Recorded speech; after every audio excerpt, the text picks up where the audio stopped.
Un petit camp français, un petit camp français, un petit camp français, un petit camp français, un petit camp français, un petit camp français, un petit camp français. Bonjour mes amis, alors pour la première fois en français sur ma chaîne Uptic Watch Reviews, que vous connaissez dans la forme habituelle en anglophone, j'ai décidé de passer en revue une montre qui m'a été très gentiment envoyée par Charlie Paris. C'est la Concordia. Je leur ai promis de faire une version de ma vidéo en français. Je pense que c'est tout à fait légitime puisque la marque provient de France. Les montres sont dessinées, conçues à Paris, donc dans leur bureau du 6e arrondissement, et elles sont assemblées à Besançon avec les fournisseurs des différents éléments venant de différentes parties d'Europe ou du monde éventuellement.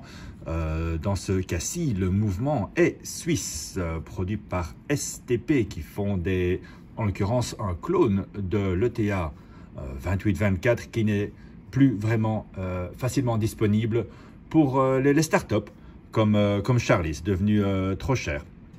Le mouvement fonctionne très bien. En fait, il a 2 heures de réserve de marche supplémentaire comparé à l'ETA. Et pour l'instant, il tient l'heure parfaitement. Je gagne environ 5 secondes par jour. On va reculer un tout petit peu avant de plonger dans la montre. Charlie Paris, si vous voulez voir les montres en personne, vous allez dans le 6e arrondissement, 53 rue Saint-André-des-Arts. Ils ont un beau magasin là-bas. Vous pouvez voir les montres et les straps qui sont superbes. Je veux dire, j'aime beaucoup celles qui m'ont envoyé ici. La couleur fonctionne très bien. Elles sont super confortables directement. Il n'y a pas besoin de les porter pendant 2 ans pour qu'elles deviennent agréables. Dès que vous les mettez au poignet, c'est super agréable avec une boucle assez simple. Et en fait, elles sont très faciles à retirer. Ça prend vraiment 10 secondes pour changer vos straps. La montre est arrivée sur celle-ci en nylon très solide, parfaite pour les activités sportives, parce que c'est une montre sportive. Et donc Charlie Paris, ils ont commencé en 2014, 2 Français ont créé la marque. Ils ont choisi le nom pour que ce soit un nom qui plaise, je pense, aux hommes et aux femmes. Au début, je me demandais, je n'étais pas sûr du nom, mais plus je porte la montre, plus j'en parle et plus je trouve ce nom Charlie cool, adapté à l'esprit de la montre. Ça prouve bien qu'on peut prendre un mot, un nom et en créer une marque, et au fur et à mesure, les gens s'habituent à cette marque. Par exemple, Tudor, je suis sûr qu'au début, c'était bizarre pour les gens d'entendre ça en Angleterre, et puis finalement, c'est devenu normal. Donc voilà, une marque créée en 2014. Au début, c'était des montres à quartz. Maintenant, ils ont des montres aussi automatiques, bien sûr. Au début, des montres au design assez simple, et puis un chronographe aussi.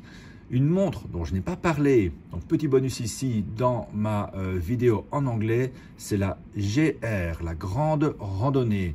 Donc ça concerne les gens qui aiment faire du hiking, et je dois dire que c'est une activité très populaire à Hong Kong. Donc je conseille Charlie de faire la publicité de ce modèle qui est superbe, je trouve, avec les petites secondes, la date, le petit triangle près de la date. Je trouve qu'il y a beaucoup de petits détails, et le designer, le chef du design chez Charlie s'appelle en fait Charlie, mais ça n'a rien à voir avec le nom de la marque. Et je pense que autant sur la Concordia que sur cette GR, la grande randonnée, ils ont fait un job impeccable. La bleue, la version crème sont splendides. Et d'ailleurs, je dirais à l'équipe de Charlie, si vous voulez que je fasse une vidéo concernant cette montre, ce sera avec plaisir. Je veux même bien la faire passer à d'autres youtubeurs de Hong Kong, ou bien vous la renvoyer. Je ne veux pas être non plus trop greedy, en demander trop. Mais cette montre très jolie, je vois, avec oui, le petit triangle à 3 heures et à 6 heures. Très bien fait en fait, cette montre qui est un peu plus dans le style vintage. Un style que en général, jusque maintenant, Charlie n'a pas trop touché, mais je pense que c'est un très chouette modèle. Mais on est là pour parler de la Concordia, qui est née d'un projet de Mathieu Torder, un jeune explorateur qui voulait traverser l'Antarctique de la côte jusqu'au pôle sud. Il avait besoin d'argent. Un Kickstarter a été lancé par Charlie pour lancer la montre et financer ce voyage. Et maintenant, vous pouvez acheter la montre, vous aussi, la même montre que Mathieu a portée jusqu'au pôle. Il avait le prototype. Et ici, nous avons la montre. Alors, cette montre, les dimensions parfaites, le look, c'est un peu un best-of en fait, c'est un peu le meilleur. Nous avons 40 mm, un tout petit peu plus que 12 ici. Le saphir est bombé, il a de layer coating, un coating anti-réflectif. Pardon, je ne connais pas tous les termes francophones, ou en tout cas ça me prend trop de temps pour y réfléchir parce que je parle tout le temps en anglais sur ma chaîne.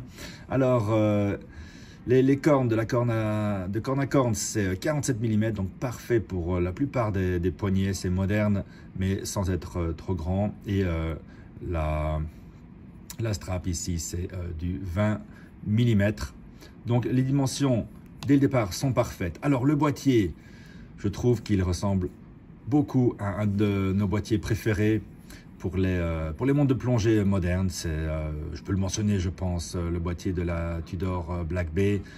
Celui-ci est assez semblable, avec les côtés très plats, les cornes assez longues et puis qui tournent très fort vers le bas.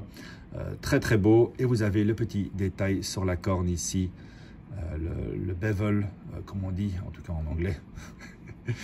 Pardonnez-moi toutes ces expressions anglophones. Et vous avez donc du poli sur le côté, sur cet angle ici. Et au-dessus, c'est brossé. La lunette, j'adore.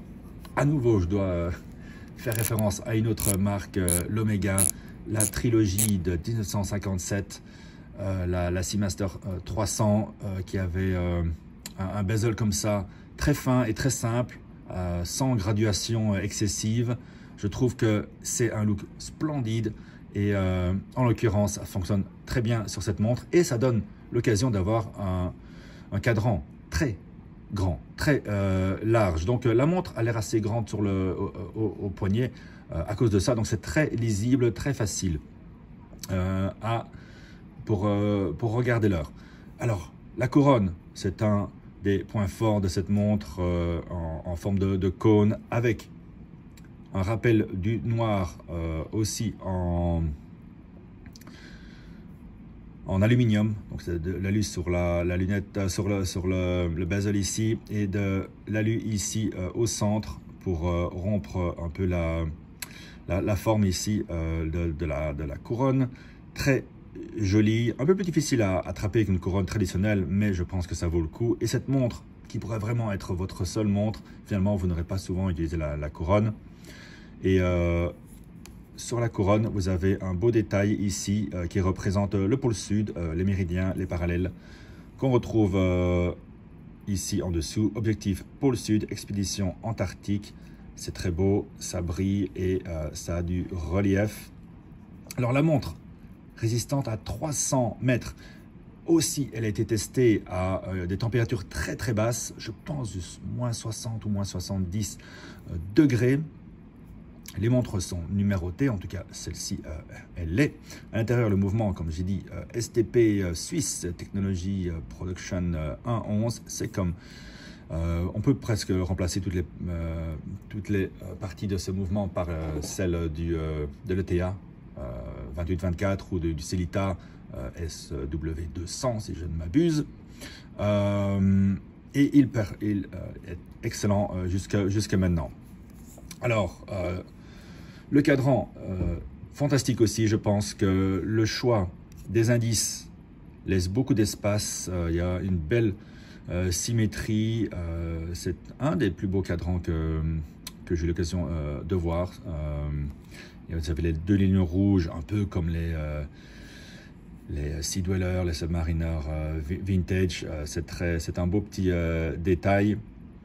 La date. J'adore avoir une date à 6 h ici, c'est parfait pour la symétrie, est très bien placé un peu ici entre le 5 h et le 7 h dans le même plan, plutôt que d'être en dessous. Je trouve ça très bien. Et regardez les secondes quand elles passent au-dessus, ne cache pas la date avec le rectangle. Il passe juste au-dessus. C'est très bien fait. J'aime beaucoup ce rectangle. Bien sûr, rempli de superluminova comme le reste. Donc la montre, pas de problème la nuit jusqu'au matin. On peut lire l'heure et je garde toujours la montre. J'ai dormi avec d'ailleurs. J'aime bien avoir une montre la nuit pour savoir quelle heure il est. Pareil ici, en passant à côté du 9h et des 3h. Il n'y a pas d'obstruction, c'est parfait. Donc, nous avons une cigogne comme symbole de Charlie, pourquoi pas. Charlie, Paris. Et voilà, l'heure et la minute sont assez simples. Je trouve qu'il y a beaucoup de balance sur ce cadran. Ça me plaît beaucoup. Donc voilà, j'ai porté la montre quelques jours. Et au début, je me disais, oh, ça va pas être... Moi, je suis un peu un snob de la montre, vous savez, j'aime bien les marques bien connues. Et puis, plus je la porte, plus je l'aime, plus je la trouve élégante, plus je la trouve polyvalente, surtout, et très confortable. Elle ne pèse environ que 70 grammes, un petit peu plus. Donc, très, très légère, très agréable. Silencieuse aussi, on n'entend pas beaucoup le rotor du STP, du mouvement STP. Et donc voilà, je peux vraiment la recommander pour une montre polyvalente. Le prix, c'est 695 €. Vous allez me dire, ok, il y a cette montre-ci, cette montre-là qui coûte moins cher. Et je vais vous dire, si vous êtes dans ce hobby pour avoir la montre qui coûte la moins chère, c'est peut-être pas le bon hobby pour vous. Je crois que d'abord, on choisit sa montre, on essaye de négocier un bon prix et ensuite, on est heureux plutôt que de chercher d'avoir la chose la moins chère. J'ai comparé cette montre avec d'autres montres comme ça, de start-up et je trouve qu'ils ont été un peu plus loin dans la finition, dans le choix des éléments de la montre et dans le mouvement, bien sûr, qui reste suisse, plus difficile à mettre en place, mais une fois que c'est mis en place, on est plus satisfait. C'est ce que j'ai compris des interviews que j'ai vues du designer de cette montre. Vous pouvez voir du feedback. Et en parlant de feedback, Charlie, super facile de communiquer avec eux. Et je crois que si vous avez le moindre problème, ils peuvent s'occuper de vous en quelques jours. Et donc, super équipe là-bas à Paris. Si vous avez l'occasion de le rencontrer, allez-y. Sinon, le site internet est excellent. Pas de problème. Donc voilà. Je ne vais pas trop m'éterniser non plus, j'ai tendance à faire mes vidéos un peu trop longues. Donc, grand merci à Charlie Paris. Vous avez mon vote de confiance et grand merci d'avoir fait confiance à ma chaîne.